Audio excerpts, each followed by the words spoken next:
జూబ్లీహిల్స్ గండం గడిచింది. పంచాయతీ ఎన్నికల్లో పరపతి పెరిగింది. దీంతో రాబోయే పరిషత్ ఎన్నికలపై ఫోకస్ చేశాయి అధికార విపక్షాలు. అత్యధిక జెడ్పీ ఎంపీపీ స్థానాల్ని కైవసం చేసుకోవడమే టార్గెట్ గా పెట్టుకున్నాయి. తెలంగాణలో ఇప్పుడు ఎలక్షన్ సీజన్ నడుస్తోంది. మొన్నటికి మొన్న జూబ్లీహిల్స్ ఉప ఎన్నికతో రాష్ట్రంలో రాజకీయ వాతావరణం వేడెక్కింది. సర్పంచ్ ఎన్నికలు ఆ హీట్ ను క్యారీ చేశాయి. ఇదే సమయంలో పరిషత్ ఎన్నికలకు కూడా నగారా మోగుతోందన్న ప్రచారం జరుగుతోంది. దీంతో పరిషత్ పోరుకు అన్ని పార్టీలు ఇప్పటినుంచే సిద్ధమవుతున్నాయి. జూబ్లీహిల్స్ ఉప ఎన్నికలో సత్తా చాటిన కాంగ్రెస్ సర్పంచ్ ఎన్నికల్లోనూ అధిక సీట్లను కైవసం చేసుకుని పంచాయతీల్లో పాగా వేసింది. ఇదే విక్టరీ మోడ్ ను కంటిన్యూ చేసేందుకు ఎంపీటీసీ, జెడ్పీటీసీ ఎన్నికలకు ప్లాన్ చేస్తోంది. త్వరలో పరిషత్ ఎన్నికల నోటిఫికేషన్ విడుదల కానుంది. ఎంపీటీసీ, జెడ్పీటీసీ ఎన్నికలకు సిద్ధం కావాలంటూ పీసీసీ నుంచి డీసీసీ అధ్యక్షులకు ఆదేశాలందాయి. పార్టీ గుర్తుతో జరిగే ఈ ఎన్నికల్లో సత్తా చాటాలని పిలుపునిచ్చింది పీసీసీ. ముఖ్య నేతలతో పాటు క్యాడర్ కూడా టాస్క్ ఇచ్చింది. CM Revanth Reddy, PCC chief Mahesh Goud, Telangana Congress వ్యవహారాల ఇన్ఛార్జ్ మీనాక్షి నటరాజన్ అత్యధిక జెడ్పీ, ఎంపీపీ స్థానాలను కైవసం చేసుకునేందుకు ప్రణాళిక రచిస్తున్నారు. సర్పంచ్ ఎన్నికల్లో సత్తా చాటినట్టే పరిషత్ ఎన్నికల్లో ప్రభంజనం సృష్టిస్తామన్నారు ముఖ్యమంత్రి. 87 శాసనసభ నియోజకవర్గాలలో కాంగ్రెస్ పార్టీకి మెజారిటీ వచ్చింది. ఈ తొందరలోనే శాసనసభ పెట్టి చర్చ చేసి అందరి అభిప్రాయం తీసుకుంటాం, ఎట్లా ముందుకెళ్దాం అనేది.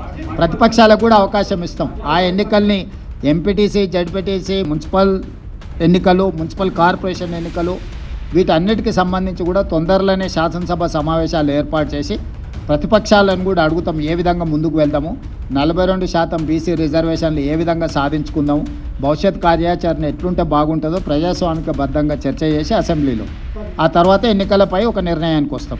బీఆర్ఎస్ వర్కింగ్ ప్రెసిడెంట్ కేటీఆర్ పరిషత్ ఎన్నికలకు గులాబీ క్యాడర్ ను సిద్ధం చేస్తున్నారు. జెడ్పీ, ఎంపీపీ స్థానాల్లో గులాబీ జెండా ఎగిరేలా అందరూ కలిసికట్టుగా పనిచేయాలని పిలుపునిచ్చారు. భువనగిరి కోట మీద గులాబీ జెండా ఈసారి ఎగరాలి జిల్లా పరిషత్ ఎన్నికల్లో అని చెప్పి నేను కోరుతా ఉన్నా. దయచేసి ప్రతి జెడ్పీటీసీ సీటును, ప్రతి ఎంపీటీసీ సీటును ఛాలెంజ్ గా తీసుకోండి. పార్టీ బీఫామ్ మీద జరిగే ఎన్నిక ఇది, కారు గుర్తు మీద జరిగే ఎన్నిక ఇది, గులాబీ కండువా వేసుకొని రుబాబుగా కొట్లాడే ఎన్నిక ఇది. కాబట్టి యాదాద్రి భువనగిరి జిల్లాలో జిల్లా పరిషత్ గతంలో ఎట్లయితే కొట్టినామో ఈసారి కొట్టాల్సిన బాధ్యత గౌరవ గెలిచిన సర్పంచులు, కొద్ది తేడాతో ఓడిన సర్పంచులు మీరే కథానాయకులు, మీరే కథానాయికలై ముందుకు నడపాలని చెప్పి కూడా నేను కోరుతా ఉన్నా. గ్రామీణ ప్రాంతాలు బీజేపీని ఆదరించాయన్న రామచంద్రరావు ఎంపీటీసీ, జెడ్పీటీసీ ఎన్నికల్లో అత్యధిక స్థానాలు గెలుచుకునేలా కార్యకర్తలు కృషి చేయాలి అన్నారు. తెలంగాణలో గ్రామీణ ప్రాంతంలో కూడా భారతీయ జనతా పార్టీని ఆదరిస్తున్నారు ప్రజలు, అనేక నిదర్శనం దానికి. రేపు రాబోయే రోజుల్లో భారతీయ జనతా పార్టీ ఇదే విధంగా తన ఒక వేగాన్ని పెంచుకుంటుంటే ప్రజల కోసం మనం పోరాడి ప్రజలతో మమేకమై మనం ముందుకు వెళ్తే 2028లో జరగబోయేటటువంటి ఒక అసెంబ్లీ ఎన్నికల్లో భారతీయ జనతా పార్టీ ప్రభుత్వం తెలంగాణలో ఏర్పడుతుందని చెప్పి నాకు పూర్తి నమ్మకం ఉంది మిత్రులారా.